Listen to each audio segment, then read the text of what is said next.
दोस्तों, जय माँ भवानी, जय छात्र। आज मैं आपको महाराजा छत्रसाल एक महान योद्धा थे, उनके बारे में विस्तार से जानकारी देने वाला हूँ। भारत के इतिहास में अपना नाम लिखवाने की होड़ में प्रत्येक क्षत्रिय शामिल हुआ है। प्रत्येक क्षत्रिय अपने कुल का और अपना इतिहास गौरवशाली बनाने के लिए अथक प्रयास करता रहा। इस महान संघर्ष के लिए बहुत लोगों को उपयोगी संसाधन भी मिल गए, जबकि कुछ लोगों के हिस्से में केवल शत्रु और संघर्ष ही आए। ऐसे ही कुछ चुनिंदा लोगों में नाम आता है वीर महाराजा छत्रसाल बुंदेला का। उन्होंने अपने संघर्ष के लिए हमेशा मुगलों से युद्ध करना जारी रखा, जिन्होंने अपनी शुरुआत शून्य से की। और उन वीर पुरुष का इतिहास कुछ ऐसे लिखा गया: छत्ता तेरे राज में धरती धक धक होए, जित जित घोड़ा मुख करे उत उत पत्ते होए। कवि भूषण द्वारा महाराज छत्रसाल की प्रशंसा में मुगल सेनापति वंशज का हमला और पेशवा बाजीराव का उपयोगी महाराज छत्रसाल का निधन। महाराजा छत्रसाल का जन्म दिनांक 4 मई 1649 ईस्वी को महाराजा छत्रसाल का जन्म हुआ था। कम आयु में ही अनाथ हो गए। वीर बालक छत्रसाल ने छत्रपति शिवाजी से प्रभावित होकर अपनी छोटी सी सेना बनाई और मुगल बादशाह औरंगजेब से जमकर लड़वा लिया। और मुगलों के सबसे ताकतवर काल में उनकी नाक के नीचे एक बड़े भूभाग को जीतकर एक विशाल स्वतंत्र राज्य की स्थापना की। दोस्तों, महाराजा छत्रसाल स्टैच्यू बुंदेलखंड की भूमि प्राकृतिक सुषमा और सौर पराक्रम की भूमि है, जो विंध्याचल पर्वत की पहाड़ियों से घिरी है। चंपत राय, जिन्होंने बुंदेलखंड में बुंदेला राज की आधारशिला रखी थी, महाराजा छत्रसाल ने उस बुंदेला राज्य को न केवल पुनर्स्थापित किया बल्कि उनका विस्तार करने के लिए उसे स्मृति प्रदान की। महाराजा छत्रसाल जीवन परिचय। महाराजा छत्रसाल का जन्म गहरवार वंश की बुंदेला शाखा में राजपूतों में हुआ था। काशी के गहरवार राजा वीरभद्र के पुत्र हेमकरण, जिनका पूरा नाम पंचम सिंह गहरवार भी था, वो विंध्यावासिनी देवी के अनन्य भक्त थे, जिस कारण उन्हें विंध्यवासिनी की भी कहा जाता है। इस कारण राजा हेमकरण के वंशज विंध्यवाला या बुंदेला कहलाए। हेमकरण के वंशज परंपरा में सन 1501 ईस्वी में ओरछा के रुद्रप्रताप सिंह राज्यारूढ़ हुए, जिनके पुत्रों में श्रेष्ठ भारती चंद 1539 में ओरछा के राजा बने। तब बंटवारे में राव उदयजीत सिंह को महोबा नहीं का जागीरदार बनाया गया। इन्हीं के वंशज परंपरा में चंपत राय महोबा गद्दी पर आसीन हुए।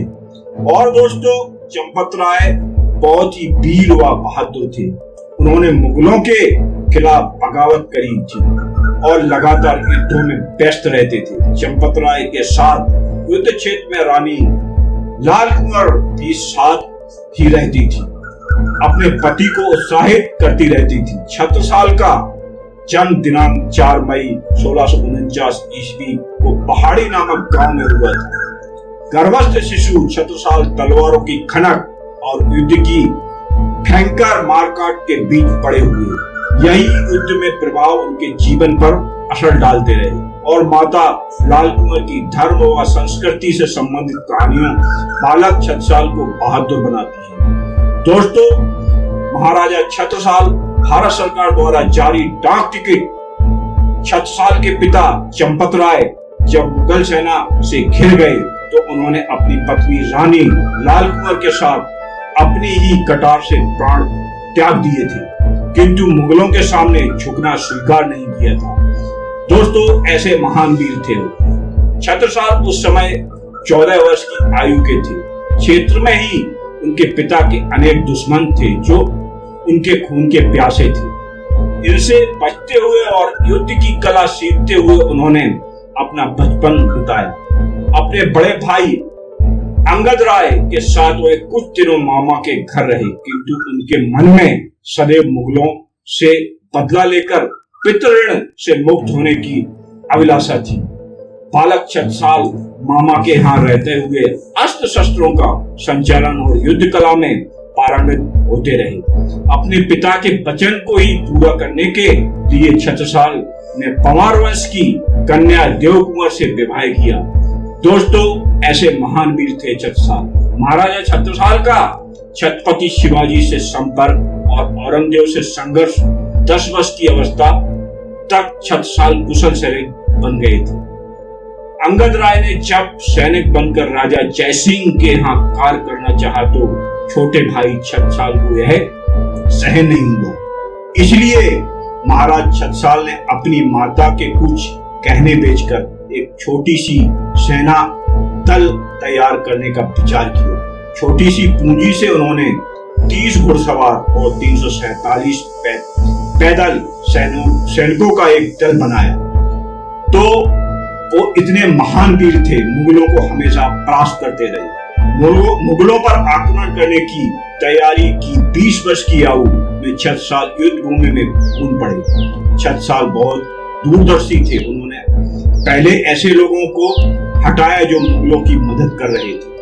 सन 1648 ईस्वी में उन्होंने दक्षिण में छत्रपति शिवाजी से भेंट की। शिवाजी ने उनका हौसला बढ़ाते हुए उन्हें वापस बुंदेलखंड जाकर मुगलों से अपनी मातृभूमि स्वतंत्र कराने का निर्देश दिया। शिवाजी ने छत्रसाल को उनके उद्देश्यों और गुणों को परिस्थितियों का आभास कराते हुए स्वतंत्र राज्य स्थापित की मंत्रणा दी एवं समर्थक गुरु रामदास के आशीषों से भवानी तलवार भेंट की थी। दोस्तों, ऐसे वीर महाराज छत्रसाल ने वापस अपने गृह क्षेत्र आकर मुगलों के खिलाफ संघर्ष की शुरुआत कर दी। इसमें उनके गुरु प्राणनाथ का बहुत बड़ा हाथ मिला। दक्षिण भारत में जो स्थान समृद्ध गुरु रामदास का है, वही स्थान बुंदेलखंड के प्राणनाथ का रहा है। प्राणनाथ छत्रसाल के मार्गदर्शन आत्मादिक गुरु और विचारक थे।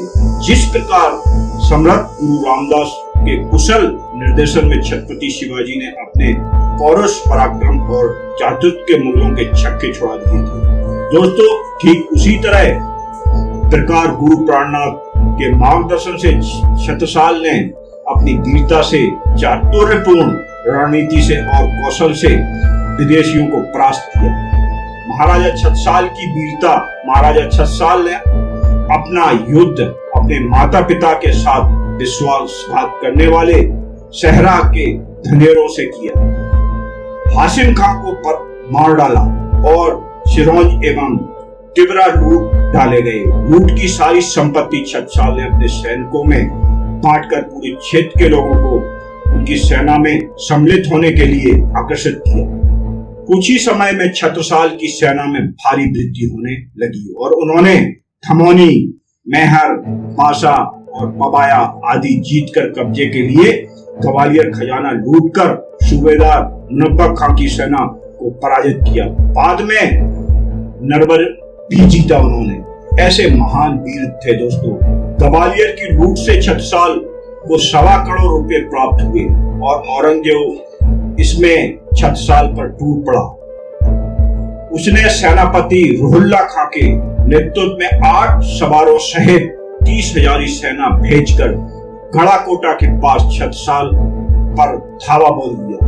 घमासान युद्ध हुआ दोस्तों, पर रणदूला रुहुल्ला खां न केवल पराजित हुआ वरना भरपूर युद्ध सामग्री छोड़कर जान बचाकर उसे भागना पड़ा।